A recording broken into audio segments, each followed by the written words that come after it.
It is me myself who can help myself. There is no other person who's going to extend the help, because it is me, even without expressing, who can understand my exact feelings. Just to answer that, I think there's no university in the world that teaches you thought management. You can talk about your Stanfords and ISBs and whatever it is.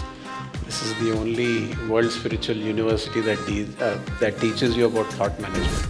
Yeah, negative self-talk, true. I got positive talk from all of you. Now, all I'm asking you is, why is it that we can't talk to ourselves and then, probably give that love, strength, and support to ourselves? So, thoughts leads to, obviously, brother has been saying sleeplessness, and there are a whole lot of negative effects of anxiety. But speech, like you've all been saying, you show this anger and there's this irritation, and you start probably yelling at people or mistreating people, etc. And actions, like one of the sister mentioned, it'll start showing in your heartbeat, or you'll start sweating or palpitations, etc. Om Shanti. Good evening, everyone. A very warm welcome to Shanti Sarovar Brahma Kumaris, an oasis of peace. And it's lovely to see you all gathered here in this beautiful evening for a very special topic, for a very special talk on topic. What's the topic? Dealing with anxiety, right? So anxiety is something which we all are going through in some or the other way, isn't it?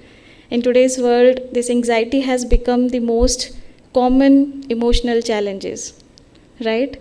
So in today's session, we will learn some very important techniques, some important practical techniques to restore our calm, the inner calm, or mental clarity and emotional balance. And the good part is, peace is our inner original nature. And today's session will help us restore our inner calm. So for today's talk, we have BK Rishidhar Bhai with us. I would like to welcome him onto the stage with a round of applause.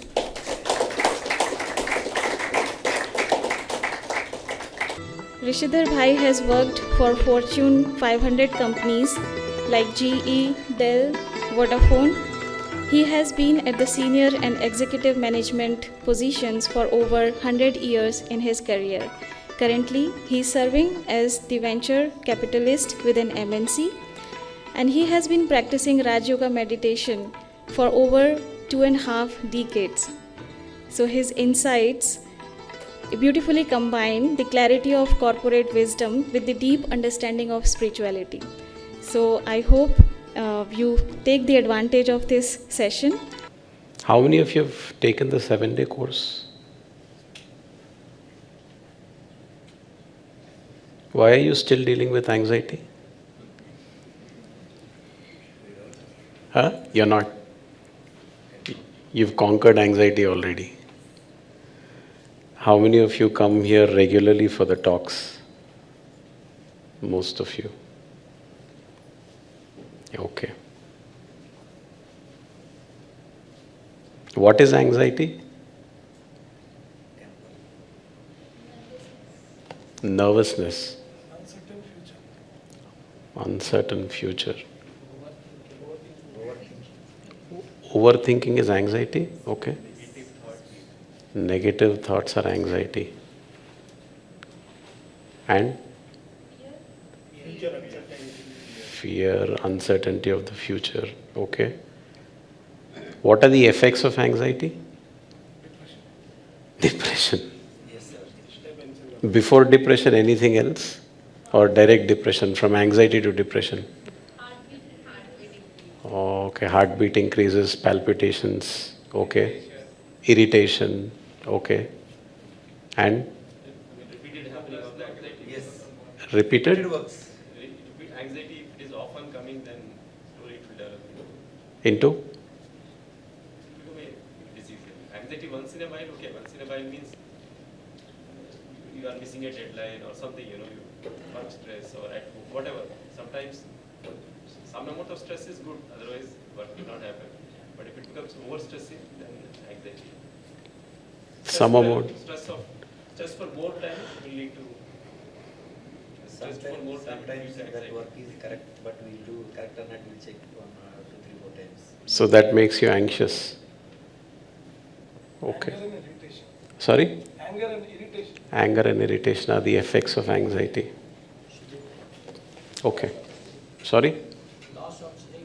Loss of sleep. Fantastic. Actually, fine. We'll discuss that. Loss of sleep. Okay. Because you're very anxious, there is a loss of sleep. Okay. Anything else? Loss of. Yes, sir, lots of time. Right.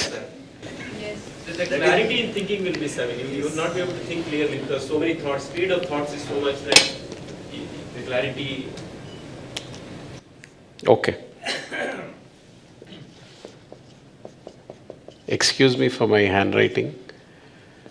So, if I basically are to put what is anxiety in very simple words, it is the fear of the future.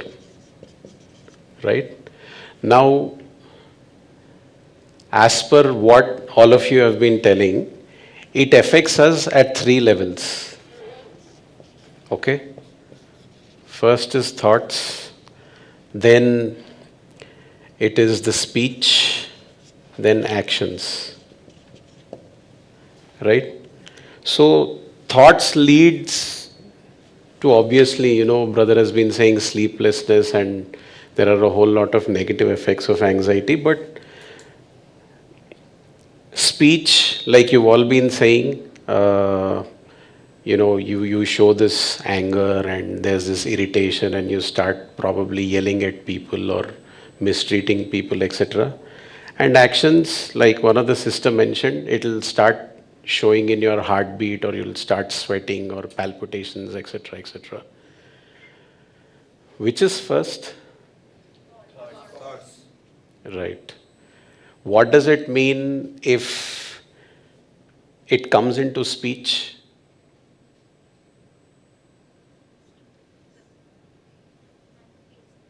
Sorry? I didn't. Angry. No, but, yeah, fine. What does it mean if it comes into speech? It's getting worse. Okay. And? Yeah. Okay. And what does it mean if it comes into actions? It's become a excuse me. It's become a disease. Well, to put it very simply, if it comes into actions, which means that it has been blatantly ignored at this level. If it comes into speech, it has been ignored at this level. So what is it that you'll have to deal with if you want to deal with anxiety? Which is not in your... Who said that? Okay. Just to answer that, I think there's no university in the world that teaches you thought management. You can talk about your Stanfords and ISBs and whatever it is. This is the only world spiritual university that teaches you about thought management.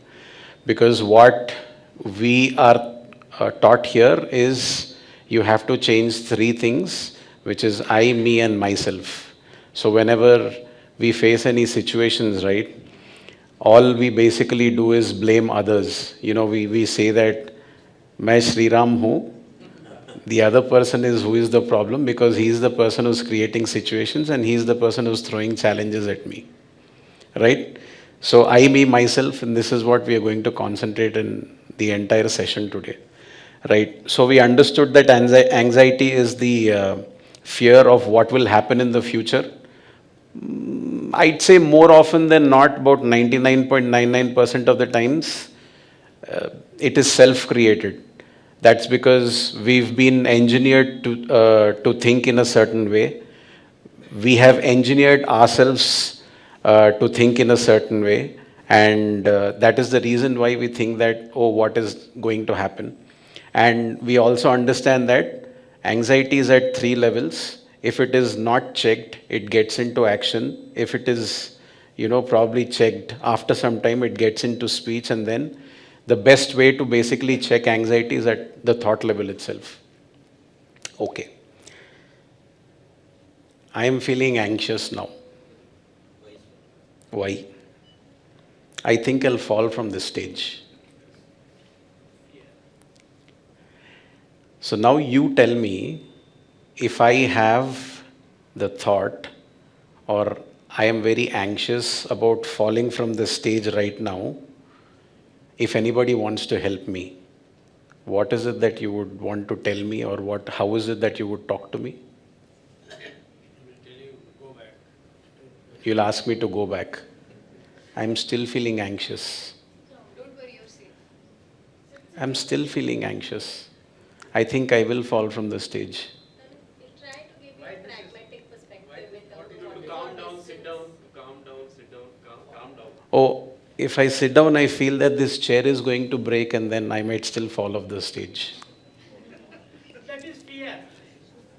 So, what are you going to do to help me overcome my fear? Distract me? Don't worry, I'm there, I'll support you. Okay, నువ్వు పడిసావు పర్వాలేదు కానీ నేను ఉన్నా. Right. Understood. Brother is assuring me, you fall, no problem, but I am there after you fall. I'll take you to the hospital or wherever, whatever is needed. Right. Okay. Any more any more versions of how are you going to soothe me? help you see that it's self-created. Observe the breath, maybe to observe the breath or something to why you are Close my eyes, observe the breath, and then fall? somehow you have to I myself will personally come and lead you to the down. Why do you think you are thinking like that? Why do I think I'm falling? I'm anxious. I just have that thought. I will fall. That is my thought. Now the reason why, yes, sister, I should distract myself and sit in peace. But that is the problem, no. There is no peace. There is no distraction. Absolutely. So, like, a few brothers and sisters have basically come out with an answer. A possible solution could be, you try and speak to me, you try and console me, you'll try and comfort me, etc., etc. In this case, I have basically told you what is it that I'm anxious about, what is my problem, what is basically stressing me out, right? Now, there may be a lot of situations in today's days that you might not be able to open yourself to others. But who is the best person who can help you? Very good. It is me, myself, who can help myself. There is no other person who's going to extend the help, because it is me, even without expressing, who can understand my exact feelings, and probably why is it that why is it that I'm feeling such emotions and such anxiety and such stress, right? Now, when I asked you that I am very anxious that I'm going to fall from the stage, a lot of you have basically shown a lot of strength, saying that you would show me strength, probably making me sit down on the chair or help me get down from the stage, whatever it is, which means that you're showing compassion, you're showing strength, and you're showing a lot of love. I am no one to you. You're not obligated to help me. But I've still told you what the problem is, but you were kind enough to help me. Now, as a stranger, if you're able to show love, compassion, and strength to help me, who is not related to you, you're probably seeing me for the first time. You've never met me before. You live with yourself every day, every second, right? Why is it that we are not able to show ourselves that same strength, love, and compassion when we are anxious? Question mark. Why? It's not that when you have told me, okay, I'm going to make you sit down, or, I'm going to help you get off this stage, my mind is relaxed. No, I still have that thought. I still have that fear that I'm probably going to fall off the stage. Is it a negative self-talk? Yeah, negative self-talk, true. I got positive talk from all of you. Now, all I'm asking you is why is it that we can't talk to ourselves and then, probably give that love, strength, and support to ourselves? So, the best person whom we can basically turn to when we are anxious, when we are going through a lot of stress, is me, myself. Bank on my strengths, bank on probably the positive thoughts, dig deep, and show myself. Obviously, there's going to be a lot of rejection, there's no doubt about it. There's no doubt about it. That is why there's always a conflict. How many of us talk to ourselves? Can you raise your hands? The others don't talk? Or you don't realize that you talk to yourself? We all talk to ourselves. We all talk to ourselves, but the question I would want to pose is, how is it that we talk to ourselves? Positive.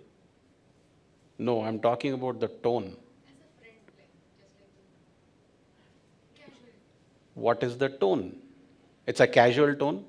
Silent tone. Do you scold yourself? Are you proud of it? If you're not proud of it, why do you scold yourself? Is it the right thing to scold yourself and then talk to yourself? Yes, no? Yes? God. Sometimes. Past memories. There's been a psychological study, right, of what is important that people want today. When I say people, not some external people, I'm talking about at work, probably I'm talking about peers. At home, I'm talking about your parents or your loved ones or your relatives or whoever it is, people whom you know. You know what is the first feeling that they want from you? Wrong. Wrong. Wrong. Huh? What kind of support? Very good.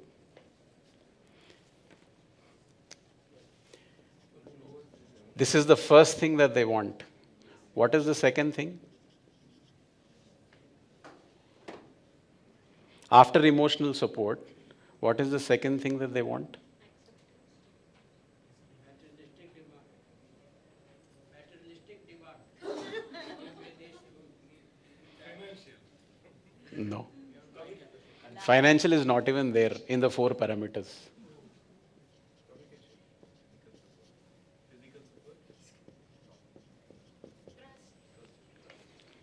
That is the second thing that they want. What is the third thing?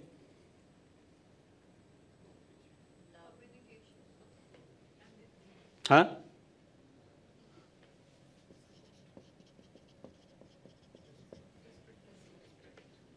What is the fourth thing that they want?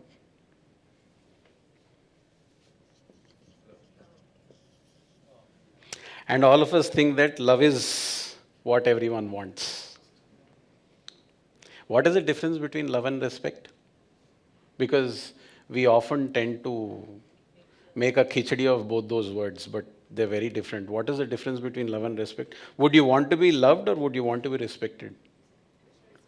Love, it's okay. Doesn't matter, is it? Even if someone doesn't love me, it's okay, but everyone should respect me. Is that what you feel? No? You should be love also. What is the difference then between love and respect? Huh? You ignore mistakes. Love is you ignore mistakes. Not at all. Whomever you love the most, you'll show the most anger. Close your eyes and check. You don't ignore mistakes in love. Very dangerous that feeling is that. Actually not. We've made it dangerous. That is what I'm trying to imply. Huh? What is the difference between love and respect? Acceptance. Unconditional acceptance. Love is unconditional acceptance. Wrong. Love comes from heart and respect comes from mind. Wrong. Respect is first and love. Respect is a value. Respect is value. What is love then? It is a negative trait. Feeling. Respect is treating the person's opinions and treating first, listening, first trying to accept the person or trying to what he is or she is trying to. The thing is, I also don't know the definition of love and respect. And your love is a 4-letter word and respect is a 7-letter. Excellent observation, brother. Sir, only emotional support is something which is really vague. I don't know the definition of it, but I can tell you what is the difference by giving you an example. Yes, Love makes people cared for and respect makes people valued. very good. That is the outcome. But what is the difference? I can't define it, but I can probably give you an example with which you can really understand. Anybody wants to still try and define love and respect? Both are feelings. Okay, respect is like, I mean, see, the existence of the person, the existence of anything, the existence of any life. You Okay. respect. You respect the planet, you respect the stars, you respect everything, you respect this chair, you respect for what it is. You don't love your parents. Yes. You only respect your parents, is what you said. So, Respect both. is first. Okay. But it becomes. Respect value. I'll give you an example, right? Let's see if we can address the difference between love and respect. Let's say my favorite sweet is jalebi. Okay? And let's say that today is Vinayak Chaturthi. Just assume. So my mom prepared the jalebi.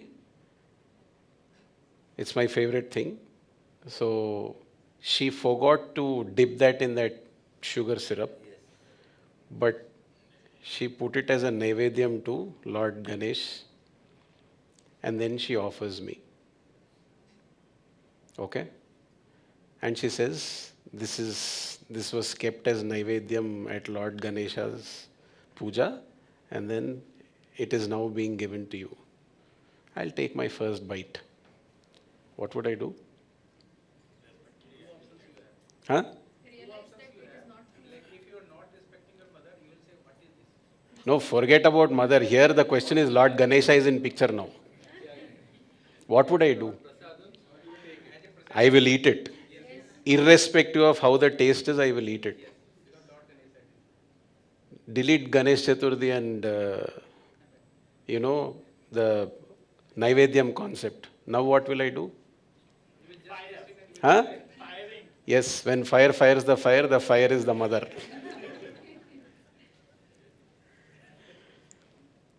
I love jalebi, but if it is not prepared properly, if it is not dipped in, the sugar syrup, I still have the option to reject it. That is love. Right? I love jalebi. It tastes pathetic, but it is offered at the Naivedyam. But I will eat it because I respect. That is the difference between love and respect. So, for someone who said that love is unconditional, respect is unconditional. Love comes with tremendous conditions in today's world. Actually, it is not that way. In today's world, love is a beautiful feeling, it is an altruistic virtue, but unfortunately, in these days, we've made it very, very commercial, transactional. But respect is not that way. Right? So, emotional support is what our family members need.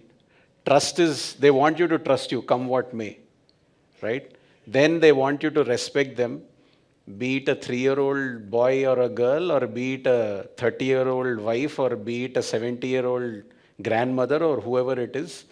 These are the emotions that they want. Finance, money is nowhere in the picture in the survey that has been conducted.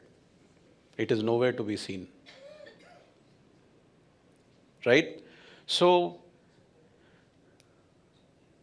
the other reason for anxiety, I feel, is that we always concentrate on what the problem is, but we never concentrate on what the solution is. We've become problem oriented, we've never become solution oriented.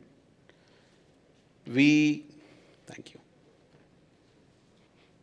Right? That is another reason why anxiety and stress is blown out of proportion these days. I'll give you a study that was made. There was a chimpanzee that was, bought from a jungle and it was caged. It was a pretty big cage. So they wanted to observe the chimpanzee's behavior. Chimpanzee, gorilla, monkey, whatever you want. So they caged the chimpanzee and they fed it just before caging it. So the chimpanzee was, sedated, put inside, but when it got up, it was feeling hungry again, and it was jumping all around the cage from one end to the other end. It was a pretty big cage. It was hungry. People who were observing it, who were doing this experiment, basically understood that it was hungry. So what they did was, before, because it's already an experiment, at one end of the cage, they camouflaged a stick. It was put there. Camouflaged in the sense, probably that end of the cage was a little dark. And they put a bunch of bananas that was far enough from that cage. Far enough in the sense when the chimpanzee or the monkey basically reached out to grab one of those bananas because it was feeling hungry, it couldn't. Right? So they observed its behavior. It started getting more and more erratic in its behavior, started jumping all around the cage from one end of the cage to the other end of the cage. It started banging the cage, started showing some very, very erratic behavior. And then it just sat down because it was absolutely tired. It gave up. There's no more energy to basically jump around, the entire cage. And then it was just looking around the cage. And then it found the stick, right? When it found the stick, it took the stick, it reached out to the bananas, because now with the stick in the chimpanzee's hand, the bananas were reachable, and it basically pulled the bananas towards it, the cage, and started eating. What do we understand from this? When we are calm, we can find solution to problem. When chimpanzee did not have the solution, he was getting angry, anxious. But when he had found the solution, he was. This is about the chimpanzee, it is not about us. What was the conclusion that this experiment, drew towards? Guiding.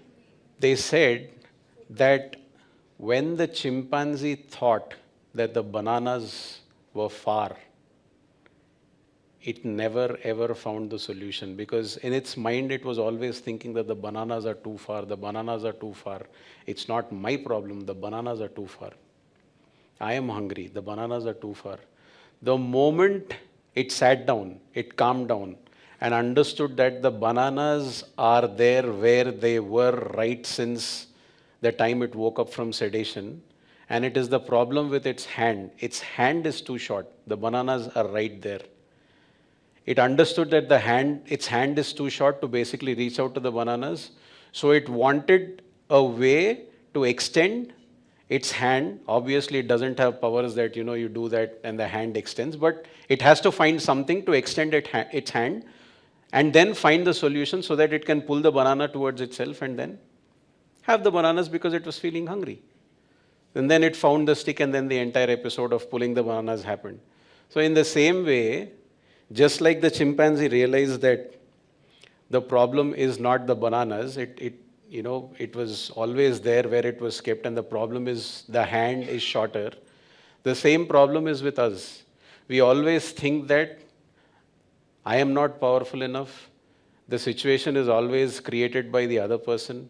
The other person is responsible for my sorrow and my anxiety and my stress. But I am very good in my place. I am the best that can basically come on the surface of the earth. But irrespective of we being the best or we not being the best, who is actually facing the problem? I am facing the problem. And who basically has to come up with the solution? Someone else is not going to come up with the solution. It's only me who has to come up with the solution. Right? So we have to understand what are my shortcomings in that particular situation. If I don't have that, thought process that the problem is with me, I have to resolve the problem, I have to do what needs to be done in order for me to get out from this situation. If you don't introspect, if you don't calm down, if you don't sit, you'll just keep blaming the world. You will keep blaming the other person. Things are going to go really bitter. It could be a problem with your own wife. It could be a problem with your parents. It could be a problem with your kids. It could be a problem with someone whom you're working with, your peers, your boss, whoever it is. Whoever it is, doesn't matter. As long as you understand that there is some issue and it is me who has to sort that issue out. You're driving peacefully on the road, someone comes and bangs you from behind. What are you going to do? Stop and argue? Hit him? What are you going to achieve? What are you going to achieve? To find the solution. What is the solution? Best thing. Just let go.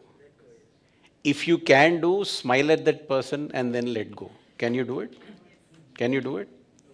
It's a very tough thing. I've been trying to do it for the past 20 years. Finally, I've cracked it. It took me 20 years to do that. Sanskaras, no, they're very strong.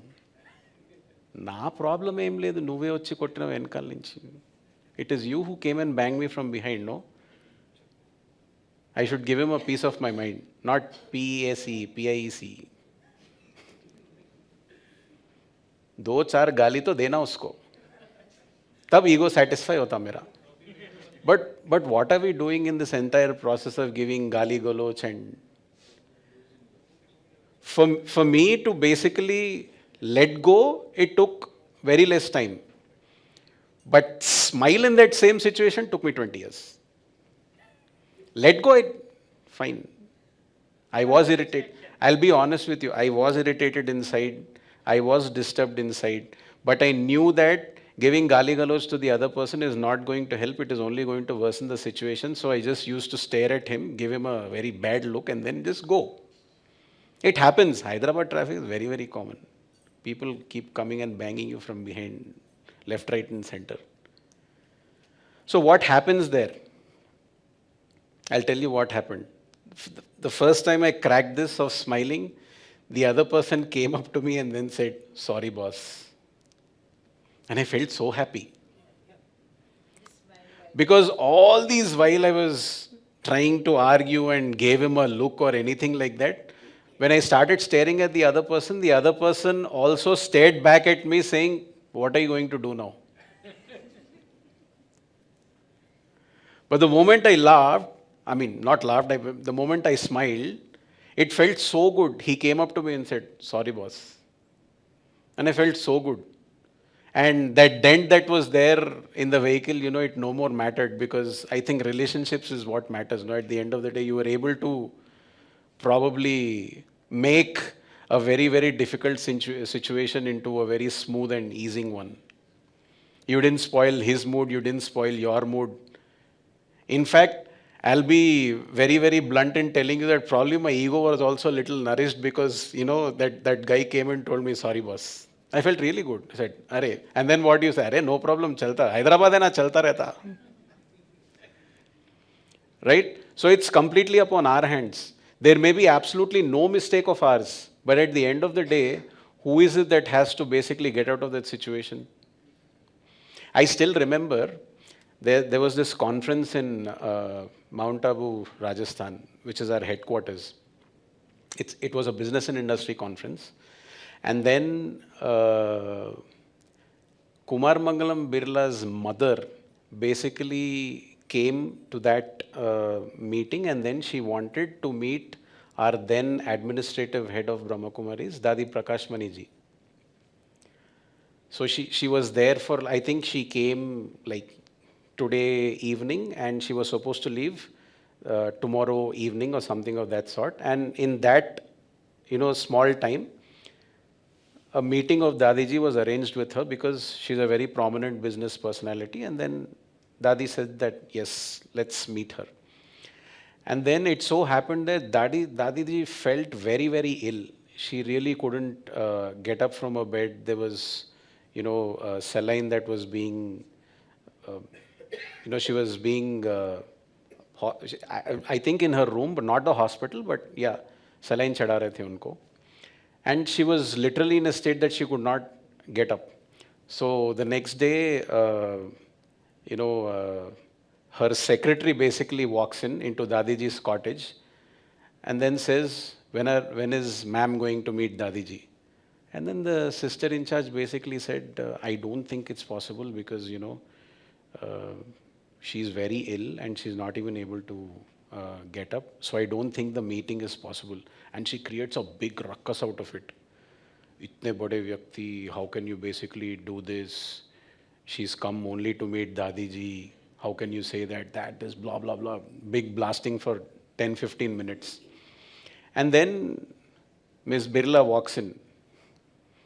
And then she says, can I meet Dadiji? And the sister tells the same thing. She says, koi baat nahi. And then she walks off. And then the sister who basically invited her went and asked, how is it that your secretary reacted in that way? And how is it that you are able to, be so calm? She says, in all these years of business, there is one thing that I've understood. Nothing is more important than the state of my mind. That sentence, right, it really stuck with me. It's been almost 20 years that this incident has happened, but that statement stuck with me. If our motto in life is, nothing is more important to me than my state of mind, trust me, you'll start letting go things in a very, very peaceful manner and life is going to become very peaceful altogether. So she says, दादी जी मिले, दादी जी नहीं मिले, दादी जी मिले तो बहुत खुशी की बात है, नहीं मिले कोई बात नहीं है. Why should I get disturbed? It is not that, she's not meeting me on purpose, right? She's genuinely ill. कौन क्या कर सकते हैं इसके बारे में? So she de-stressed the entire situation. Not only de-stressed it, but she basically taught a very, very important lesson to her PA also. Nothing is more important than the state of her mind. Right? And the environment today that, we are basically creating at our homes or our schools or anything, I think one major reason why there's a lot of anxiety and there's a lot of fear or there's a lot of stress is because today's Gen Z and Gen Alpha, they are being told a no. And this is just my observation. It is so happening, it is happening that parents, because they want to give their kids such a great lifestyle, they never say no to anything, especially, the Gen Z kids. So what's suddenly happening is, it could be, a job interview, or it could be probably them not getting into the college of their choice, or it could be anything, a very small thing. Unfortunately, it is the first time that they are encountering a no, and they are not able to take it. अपने ज़माने में कैसा था? दिन में 100 बार तो no सुनना, हाँ? दिन में 100 बार तो नो सुनना पड़ता था. If we had to go to some place, they would say, we are going, end of the story. End of the story. You have to go, there's no option there. Whether you like it, whether you don't like it. So what's happening here? Think from a consciousness level, what's happening here? We were continuously told no, no, no, no, no, and our resilience basically increased. Today, even if we are told 100 no's, we say, okay, it's a part of our life. We'll get a yes someday or the other. The kid till 16 years has never heard a no in his life. Mother and father, grandparents, because लाड प्यार करके उनको अच्छा करना चाहते, he's never heard a no in his life or her life. Suddenly when there's a rejection, depression, stress. This is my first thing. How did it happen? So it is a very humble request to all the parents. Yes, it is a very good thought that you want your kids to have everything, but it is also your own responsibility to increase their inner strength and inner resilience. Right? If we don't empower them internally that they can face rejections, then I think the fault is ours. It is very unfortunate that there was a statistics out of every 100,000 people, 1 lakh people in India, 13 people are, committing suicides. It's not a small number. We are a nation of 150 crores. So imagine how many people are committing suicides. And there's also an analysis that most of these people are committing suicide because of rejection. Some rejection, college rejection, they couldn't get great marks, or love. Love thing is pretty very, very, very common. I've been rejected by somebody, so I can't take it. So, like I said, though we love our kids, it is very, very important that we create that environment wherein, a lot of my friends, even though they're very, very rich, they still send their kids by bus. They make sure that, they have to obey and abide by certain rules of the house. The grandparents also are of the same nature. They say that this can't be done, it can't be done. End of the story. आप लाड़ प्यार करते रहोगे, you never prepared the kid for a no in their life, ये होना ठीक है बेटा, वो होना ठीक है बेटा. When the time comes,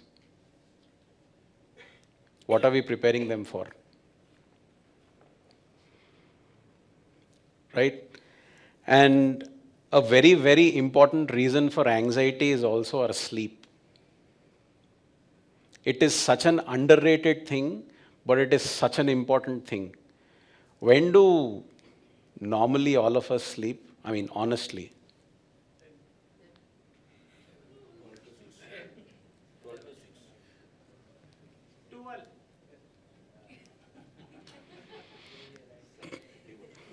Any more? Discos 1, 2, 3. Huh? 12, 11 and 12 is last. You know what is the ideal time to sleep?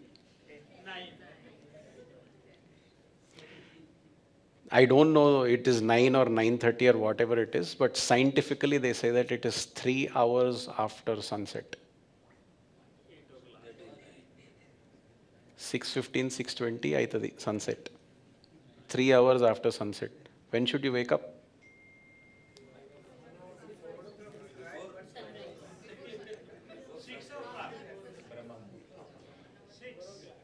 Three hours before sunrise. If you are able to crack it, if you are able to sleep 3 hours after sunset, and if you are able to wake up 3 hours before sunrise, I'm talking about 3:30. Okay? Then your sleep cycle is going to be perfect. What is a sleep cycle? Wrong. There is no hours concept here. So there is a cycle that our sleep has to pass through. It is, I think first it is called the REM, the rapid eye movement. Then it goes into dream sleep. Then it goes into non-rapid eye movement. Then it goes into deep sleep.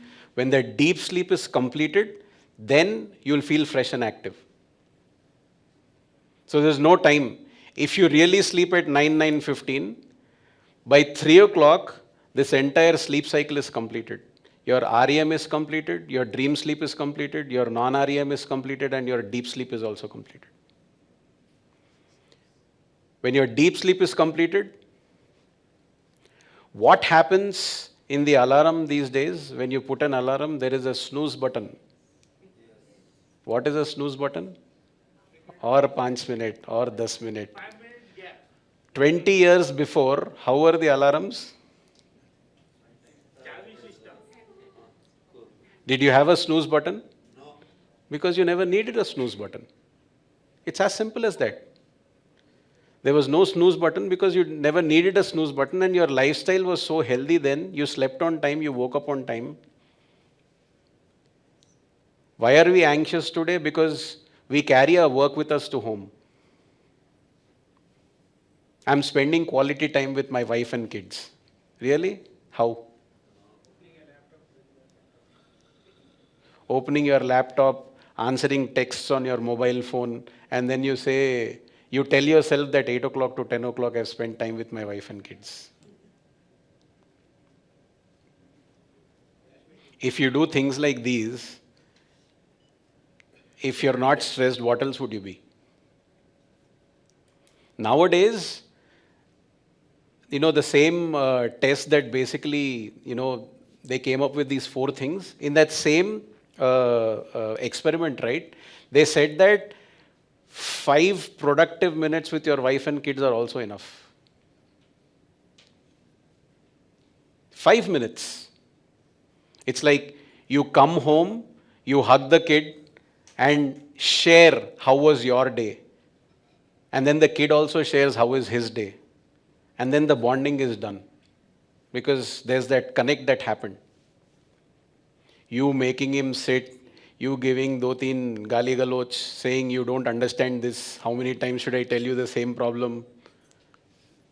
Texting in between, कुछ mobile phone में हो गया, वो frustration उसके ऊपर दिखा के, and then you feel very happy saying that 8 to 10 I spend time, 2 hours I spend time, still not enough. No, 5 minutes is more than enough. 5 minutes of sharing is more than enough as to why is it that you're not able to spend more time today or for the next week or for the next month with them. They'll understand. Because you're connecting with them at the emotional level. You're not throwing your tantrums by spending 2 hours. You spending 2 hours for them will probably be like, Abba, why is he even spending 2 hours with me? Because all he does is, give gali galoch. It has come to that state. We've become very, very superficial. We've become people who do things on the periphery. Some YouTuber must have said you should spend quality time, you should spend time with your family, and that is how you're going to, probably have a good family life. You take it literally. You really come back home probably from office at 6 o'clock and 7 o'clock and spend 3 times and torture them for 3 hours. So things were even worse now than before because of your attitude. Because you understand, but you want to do things on the periphery because it's very easy to do. So is the state of affairs these days. Right? So, sleep cycle, what happens if somebody doesn't sleep properly? If they don't go through that, REM and dream sleep and non-REM and then deep sleep, what happens? Very good. Irritation and anxiety. This is what happens. Because your mind is not prepared. Your mind is not prepared because it always basically thinks that it needs some sleep. So you're always irritated, you're always on the edge. You're always on the edge. When should I start blasting off on the other person? This will be the attitude if you don't have your proper sleep. So why am I saying that time is also not important? A lot of people, they want to basically beat this system. They say that I'll sleep from 1 o'clock or 2 o'clock to 6 o'clock. Then again in the afternoon, I'll sleep for another 4 hours. You can sleep for 20 hours like that. It is not going to help you. It is still going to make you feel on the edge. It is still going to make you feel extremely irritated. Right? We have solutions in our own hands, but the only thing is, do we really want to implement it? Do we really want to focus on it? Those who do night shifts, I think for them it is more difficult. Their clock is so messed up. You have an example right in front of you. I did night shifts from 2000 to 2003. And I can probably write a book about the adverse effects of what happens to your body and mind when you do your night shifts. Very, very bad. Very, very bad. The worst thing is, you can probably never get back into physical shape. You'll become so bloated. I had sinus problems. I had a perfectly athletic body. I became overweight. I had sinus issues. I used to sleep throughout the day. Now, even till date, it's been about 25 years I've finished my night shifts. If I go onto the sun without putting shades on, I can't basically look at the world. It is so bad. Because just 3 years, I never saw the sun. 7 o'clock was my shift. I used to come home and sleep at 5 o'clock and then sleep. Where will I see the sun? So unless and until it is a majburi, I really don't suggest that anybody should basically do night shifts, because you are just ill-treating and mistreating your body. Very, very, very bad. Very adverse effects. And then there's another trend these days. They call it cheat sleeping. What they do is, okay, I have to sleep at 9 o'clock or 10 o'clock. They sleep at that time. Suddenly the mobile rings or buzzes or whatever it is from work or whatever it is. They reply back and then they sleep back.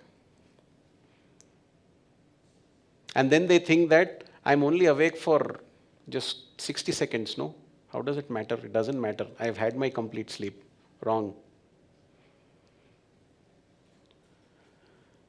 What state of sleep is your mind in when it is probably in deep sleep? It is in the delta state. Delta state means that your brain is dead. If I put an EEG and measure the EEG is an electroencephalograph, like we have the ECG that measures the heartbeat, EEG measures the brain activity, electroencephalograph. If I put an EEG and then if I am in deep sleep, the graph is going to be flat. Right? And now when I'm answering a text or watching an Instagram video or watching a Facebook video, whatever it is that you want to do, or answering a text from office because you think it is the right thing to do, right? You're getting back your brain from delta to alpha state. Alpha is where if you draw a graph, your brain activity is like this. You sleep, yes, physically, but you're back to again REM and dream sleep and then non-REM and then deep sleep. You have to complete the cycle again. It is so dangerous. Your 1 minute of, I don't know, whatever digital intoxication that you want, or looking at the screen, the blue light, whatever it is so dangerous. So with all these behavioral issues and all the abuse that we put ourselves through, how is it that we are going to stay away from anxiety or feel anxious or feel de-stressed?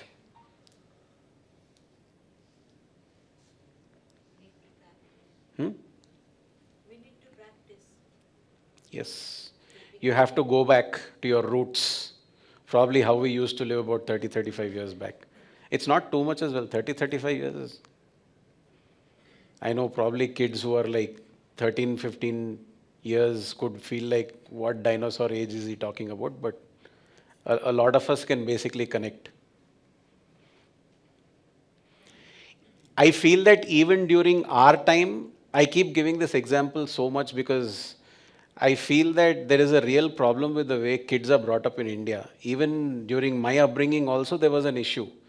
And this issue that I basically found out later when I started meditating was that you always teach the kid that it is not your problem, it is always the other person's problem. How? I'll tell you. I am a very, very ladla bacha of my family, the first grandson of my paternal side and maternal side. So I was like always in somebody's arms, right?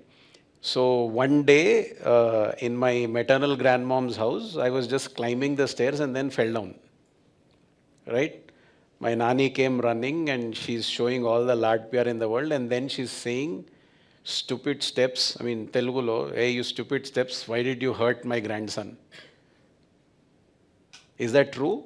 Did the steps hurt the grandson, or did the grandson hurt himself? This is always, I feel that, the upbringing is always like that. Rather, I mean, I love my grandmom to bits, but what is wrong is wrong. What is right, irrespective of whoever it is. right? Rather, if she would have told, you have to be careful the next time because if you're not careful, these steps might hurt you, probably would have been a better lesson. No? Don't you think so? So unknowingly, yes, it's okay. But don't make it a habit, no. Because of your habit, even when I'm 7 years old and I do some mistake also, they're going to do the same thing. That is what I'm referring to. Suppose a two-year-old child, when he falls down, his immediate reaction is he will watch his mother or somebody is there. If somebody is there, then he will start crying. So they have to, for that to stop that crying, they say, oh, Amma, Amma. Something they will say that, okay. Amma, Amma is all fine. But why are you telling that the problem is with the stairs and not you? With the stairs, I mean, they will try to beat the stair or beat something and say that, okay, okay, I have. Just to see that first he calms down. Then, okay, then. Calm down, at least then tell the truth, no? Yes, yes, yes. But that truth is not told. Yeah, yeah. I make sure that, all my friends' kids and all, I make sure that I tell the truth. If they hurt themselves or something, that you should have to be careful. You should have to be careful. It's the truth, right? Why are we basically, we think that probably a 2-year-old or a 1.5-year-old doesn't register things, but subconsciously they do register things. And it is very, very important for us to, basically set the platform right. What else causes anxiety in our relationships?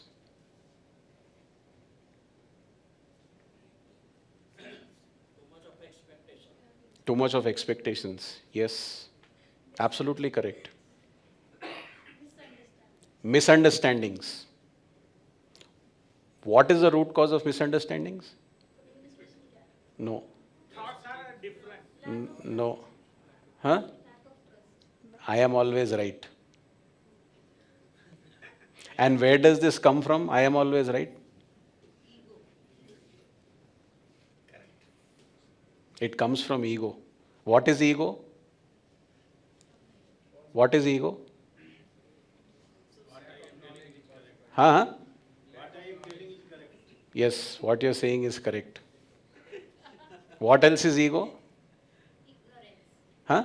Ignorance. Ego is nothing but an image that I've created about myself in my mind. I have formed an image that my boss can tell anything to me, but my wife and my kids can't tell anything to me. My younger brother can't tell anything to me. My watchman can't say anything to me. There is an image that I've formed about myself. That who can disrespect me, who cannot disrespect me, whom am I going to respect, and whom will I not respect. You've created a organizational structure there in your own mind, though it is not an organization, but you've created a structure. As long as you deal with ego, obviously the outcome is only going to be negative. I love telling this story. Probably whoever has heard me must have heard this before, but I really love this story. Ki what length can ego, people who are egoistic, right, to what lengths can they basically go? So there are these two villages that are separated by a river, right? And what happens is the only way to go from village A to village B is through a boat, right? And then finally what happens is the important people of both the villages, they come together, get a meeting and then say that this boat thing is becoming too much. Let's go ahead and build a bridge, right? So finally it so happens that they come to a conclusion, they pool the funds and they build the bridge. Now they built the bridge so narrowly that only one car can pass at any given point of time, right? One car either can go from B to A and only one car from A to B. If A, say, one car starts and the other car starts from B, they're going to collide and it is impossible to basically pass through. So one God-forsaken day, it so happens that some rich and influential person from village B and some rich and influential person from village A take their cars and start at the same time, and then they meet bang in the middle of the bridge, right? Both are important, both have cars, both have big egos. They got down and now they started arguing. You go back, you go back, you go back, you go back. I am not going back. I am not going back. Now, after a certain amount of time, what happens is the person from, village B goes back into his car, looks at the person who's also walking back to the car. When the other person also sits in his car, he takes out a newspaper and then starts reading it in the middle of the bridge. Right? Wanting to prove or pass on a message that I have so much of time in my life and my ego is so important to me that I have time to read a newspaper, but I'm not willing to go back. Right? This is seen by the person in the other car. Then, after some time, he starts walking back to the person who's, reading the newspaper. This person who's reading the newspaper feels extremely happy, saying that now this, ab aaya oont pahad ke niche. He is going to come and apologize to me now, and he is going to go back. So that person comes and he knocks on the car window, and then he basically says, "Aapka newspaper padhne ke baad mujhe dena." Right? So see what happens if you start dealing with ego. Everybody has an image that they've created about themselves. Everyone. It could be a 3-year or a 4-year-old, it could be your kid, it could be your wife, it could be whoever it is.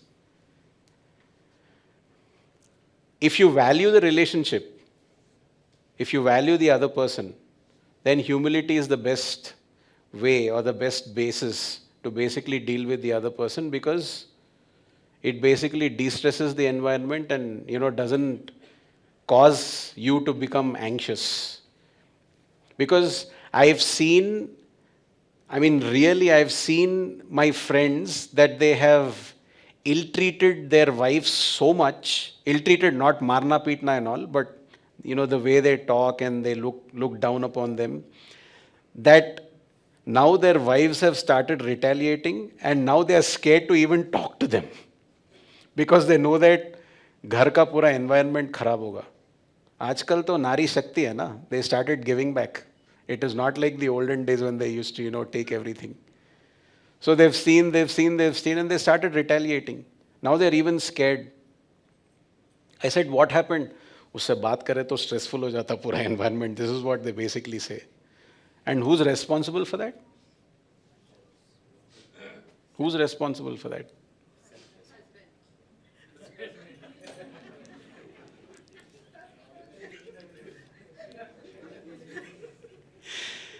The person responsible for that is the person who's shown the ego. Please don't.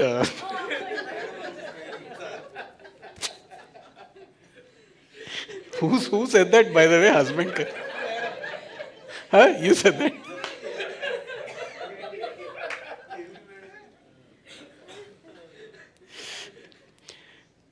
One such instance where, I was mentioning this couple, right, when the wife started giving back. I'll tell you one instance that basically came to me, because I am not married, and all married couples in my friends, they call me for solution. So it's, huh? Yeah, whatever. They think that I'll at least be neutral and not support one person. That is what they think. So it so happened that, are all of you aware of Yusuf Guda? So bang on Yusuf Guda main road, there's this apartment where my friend stays. It is in front of a petrol bunk also, and I think every Sunday of every week, there's a hawker market and a flea market that basically, they put. So they sell vegetables and fruits and whatnot. So his apartment is facing the road, and then you have this compound wall which is not far, and then you have these hawkers. Nowadays, so they're putting all this volume, all pre-recorded message. No, they don't shout. So that guy plays, everyone plays the volume at the maximum, and then, they start selling things. This happens early in the morning. I think they start at around 7:30 or 8 o'clock, and it goes till afternoon. So one day, my friend's wife basically calls me, and then she says, "Are you coming this side?" I said, "No, I want you to come home." I said, "Something important?" She said, "Yes." I thought, what happened? And I, basically went. And then she says, your friend has gone mad. I said, what happened? Can you tell me at least what has happened rather than, passing your judgments? And she said, I am talking to my mother in one corner of the kitchen. This fellow's sleeping. She's talking over the cell phone. कितना loudly बात कर सकते हैं? Let's assume that she was soft or a little louder, whatever it is. But at the same time, these hawkers are also playing their, music or whatever the announcements that they basically play. This fellow on a Sunday, he wakes up from the sleep, ignores all the hawkers, shouting at the top of their voice, goes and scolds his wife saying that, क्यों इतनी जोर से तेरे माँ के साथ बात कर रही है? And the reason why she calls me is there are hawkers right there who are probably 10 times more louder than me. That doesn't disturb him. But me talking to my mother on a Sunday morning disturbs him. You tell me whether he has a mental problem or not. So he was already awake. I told him, Yendira idi, what is happening? She says, wife, vinalagada na mata. She has to listen to me, she is my wife. I said, one day she's going to give you back so badly that it's not good. It's not good to basically treat them like your slaves. You have to give them respect. He says, theek hai, I know that, this and all. And today, see, she's become a Shiv Shakti now. He's scared to even talk to her. Why do you want to get into such a predicament where you can't talk to your loved ones also? By disrespecting and showing your ego and God knows what. Right? We all do things probably subconsciously. We don't want to disrespect the other person, but it's become such a trait and so natural that we just end up doing it. Right? So, we create our own problems. We create our own anxiety. Not at all. I don't agree to that. I don't agree to that. Anger, ego, or any negative thing, it only brings you temporary solutions. And temporary solutions comes with a lot of adverse effects.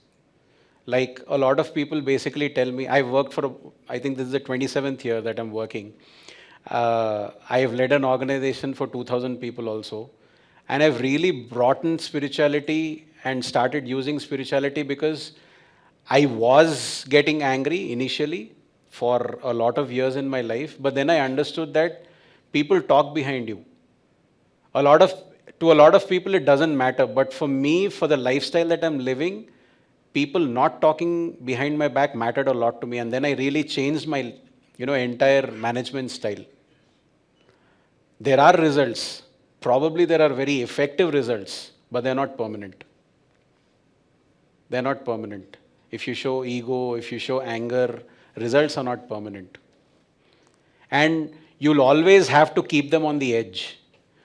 When you can get things done lovingly by them motivating themselves, why do you want to push them on the edge and always do that? And mind you, this takes a lot shorter time when you're dealing with your ego or anger. Results are very quick, probably very effective as well, but they're not long term.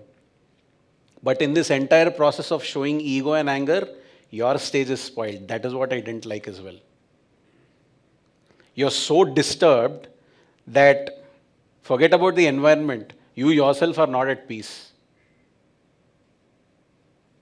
So you should really try using peace as well as humility. And again, it's not that I bend down to them. No. There is a balance that you'll have to strike. People can't take you for granted as well just because you're speaking so nicely. Can't happen. One such instance, yes, brother. Showing to others, okay, it's not right and it's not the way to handle things.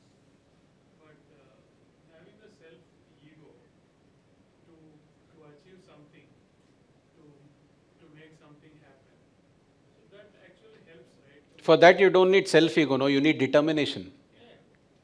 Whatever that You need determination, you don't need self-ego. If you're determined to do something, so let's all use only positive traits, no. Why should we use ego on ourselves? It's not good. And that desire comes from that, no, I want to make it happen, or no, so I want to create something good. That also comes from that desire to, I mean, might not be in an aggressive way, but yes, you are willing to create something. I don't know. yes, so why not be determined? Why do you want to show ego in yourself that you'll have to do it? Why not be just determined? Determination is a very, very good quality. It is a very powerful quality. But there is like self-respect and ego, how to differentiate them? It's a very thin line. It's a very thin line. Like in this case, I was just about to give an example that you shouldn't let people take you for granted. There was this manager who was, taking the system for a ride. I've warned him 3 verbal times and probably put him on a written warning streak as well, about 2 times. And it was his birthday. I was cutting his cake along with a lot of team members. Another phone call came that there was another breach of violation. I had to let him go on his birthday while cutting the cake. I felt very sorry about it. But that doesn't mean that I'll probably give him gali galoch, I'll scold him. तो कितने बार बोले तो भी तेरे को समझ में nothing. Nothing. I was very, very sweet with the entire thing. And he understood it as well.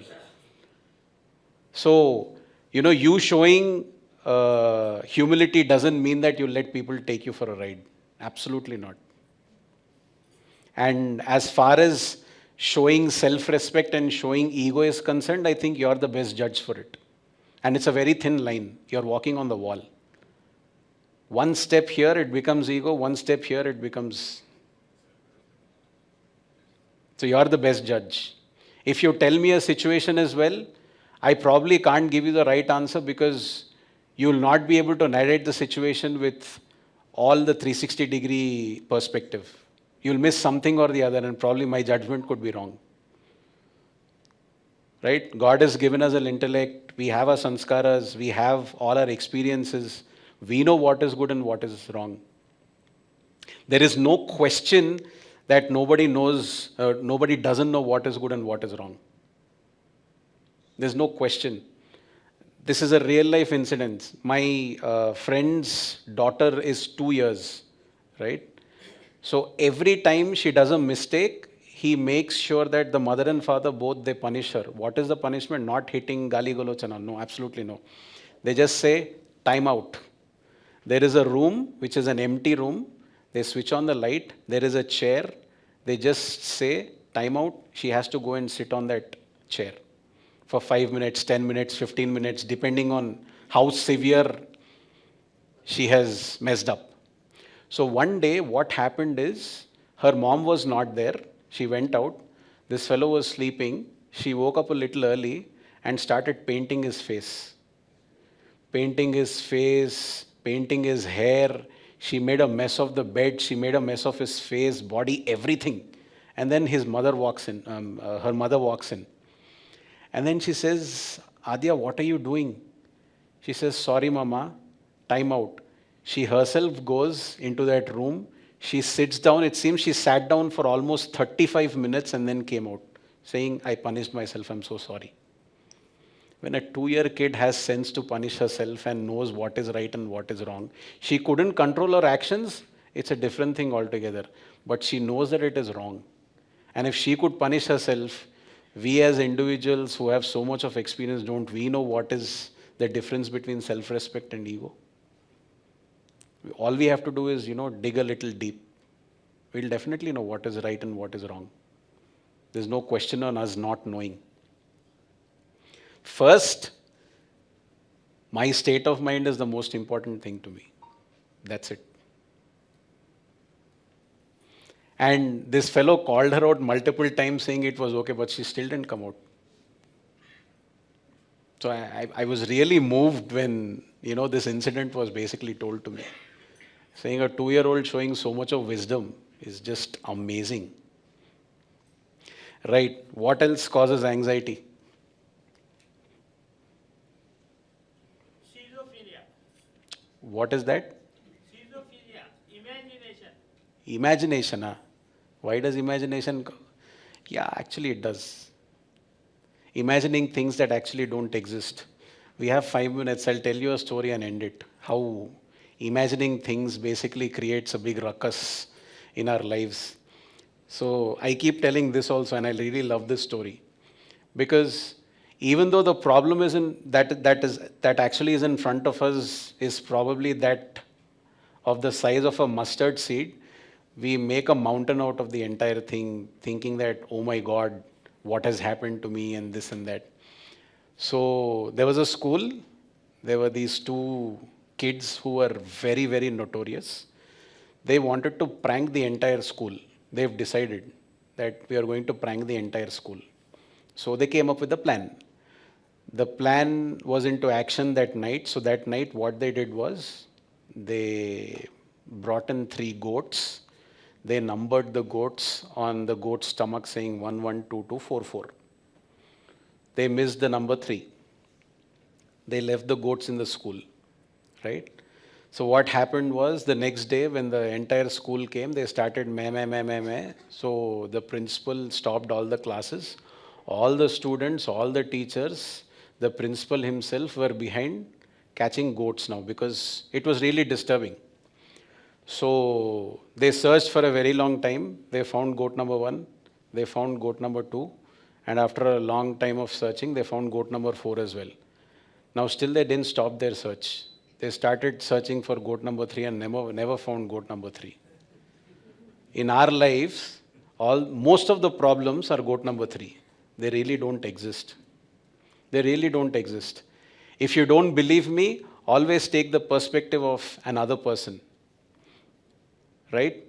When the other person says that this and this and this is the solution, maybe because of your incapability to understand the other person's perspective, you feel that he doesn't understand me. But the truth of the matter is that you don't understand the other person. Because if for him it is not a problem at all, then you should put yourself in his shoes and then look at the problem as well. Right? So let's not chase goat number 3s in our lives, which are non-existent, and then, help ourselves to more anxiety. It is nothing but we are helping ourselves to, feel more anxious and more stressed. Right? If there is a problem, there is a solution. There is a saying in Telugu, no, they say that enta chettu ki ante gali. I don't know how many of you understand that. बोलते हैं कि कितने literally translate अगर करो तो जितनी झाड़ को उतना हवा आएगा. Right? If there's a big problem, which means that you can handle it, and that is why you're actually facing that problem. So just man up to it and then start dealing with the problem. It's as simple as that. Right? So the best way to basically address anxiety is right here, because if you don't address the anxiety here, it will come here and then here.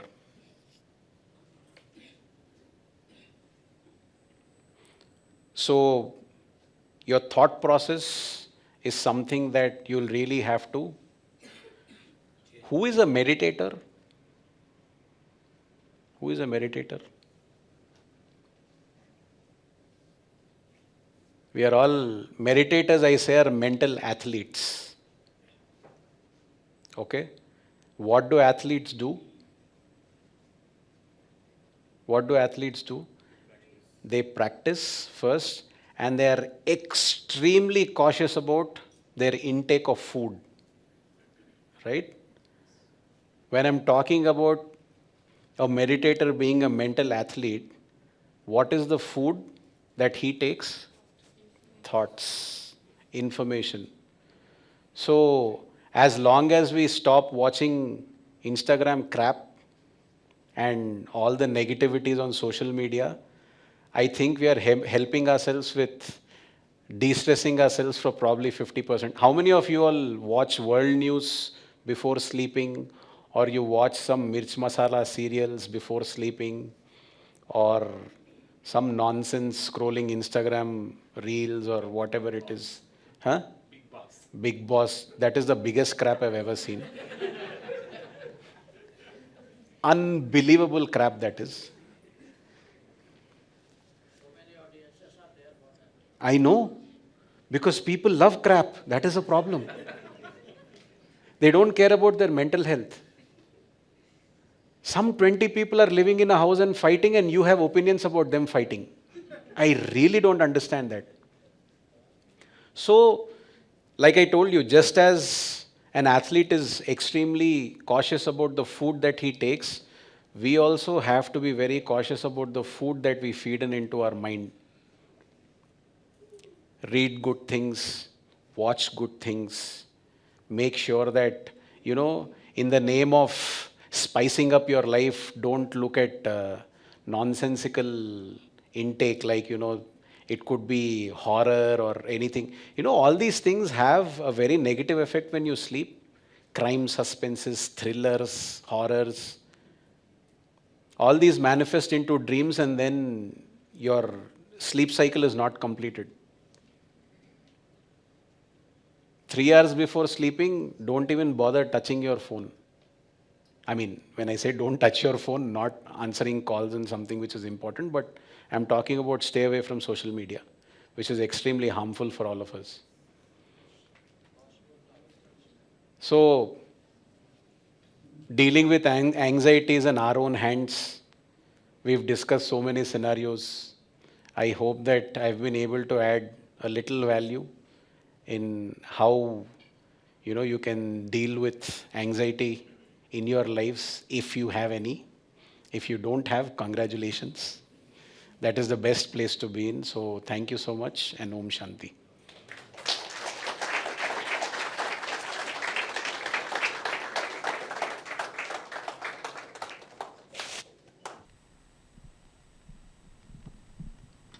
Om Shanti. So there's a practice that I tell my reportees or anybody who seek my help. It's a very, very natural thing to do. Like I told you, we make a mole of a situation look like a mountain. So this practice, basically, what I tell them is, whatever is the problem that you're going through at the moment, imagine that we all have our third eye, right? What is our third eye? It is, if I ask you to, no. If I ask you to imagine your bedroom right now, can you? It's nothing but your eye of imagination. It's called the third eye. So using your third eye, what I tell them to do is imagine that you're sitting in a very big empty room. There are 2 chairs. You're sitting in 1 chair. And the situation or the problem is walking in, right? Having a face-to-face with you. And then what do you tell yourself and what do you tell the problem and how you overcome is the entire practice. So I'll take you through the thoughts. Probably it'll help you all.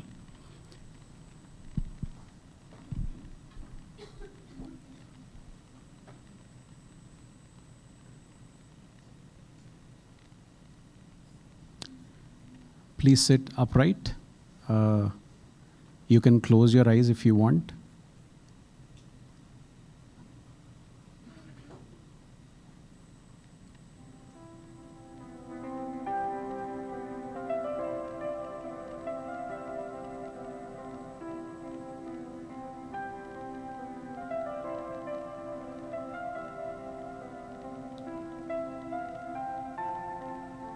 I am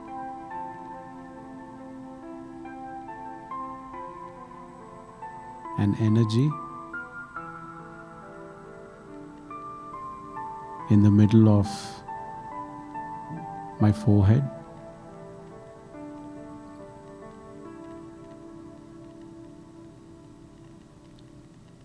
And I am very powerful.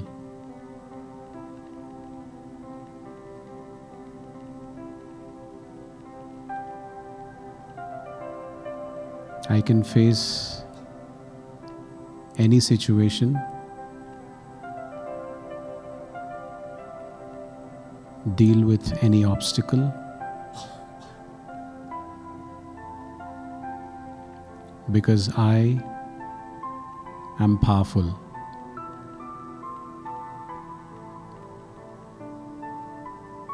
And I am bigger than the problem.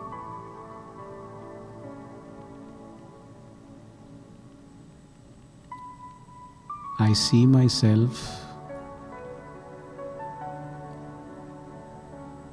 in an empty room,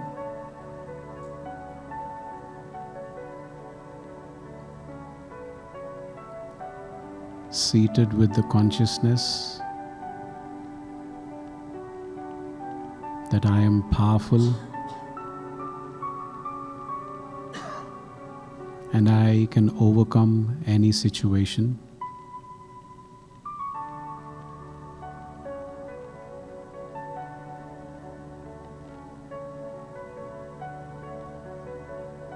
The problem that I am facing now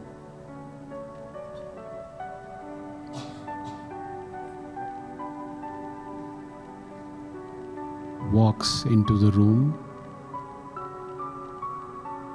and sits in front of me.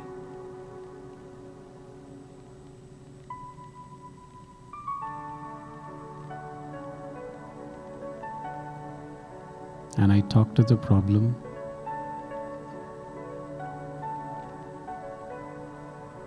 and tell the problem, I will be victorious.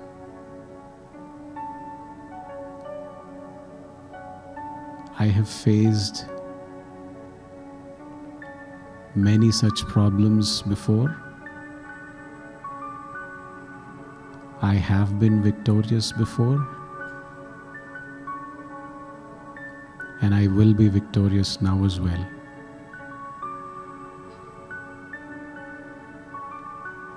And I'm telling the problem, you are small and weak,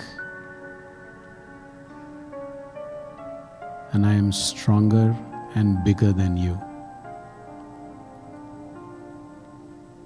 I see my confidence and myself growing in size.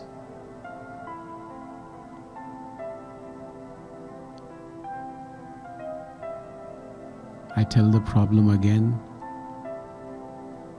I am more stronger than you. With that, I see myself growing even bigger.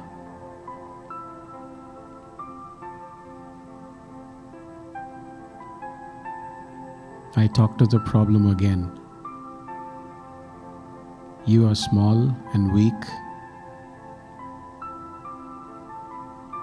and I am much bigger than you and very strong, and I will overcome you. Now, I see myself so big and the problem so small that I know and I have the confidence that I can overcome what I thought was a big problem is no more such a big problem.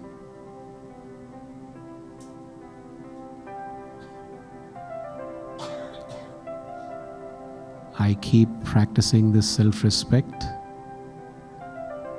that I am bigger than any problem and I can overcome any problem.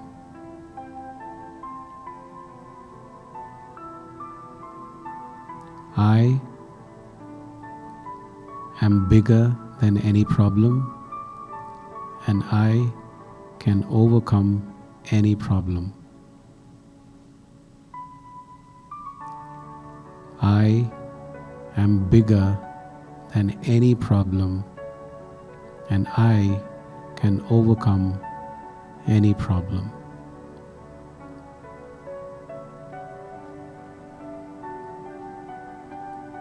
Now the problem just vanishes. and I have overcome the problem.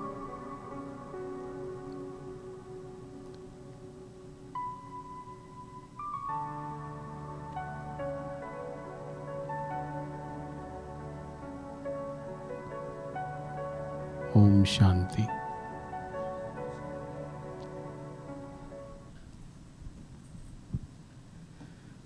I've seen that this practice really helps. It's about imagining that whenever you reassure yourself that you're growing bigger and the problem is, growing very smaller than what you are, because the problem is like that, but you're elevating yourself and making yourself bigger to deal with that problem. A lot of people have told me that this really works with them because it's all about self-confidence. And it's all about looking things from a different perspective that, I am more powerful than the problem. Right? Om Shanti. Thank you. Thank you very much, Rishi Bhai, for this wonderful session. I hope you all liked it.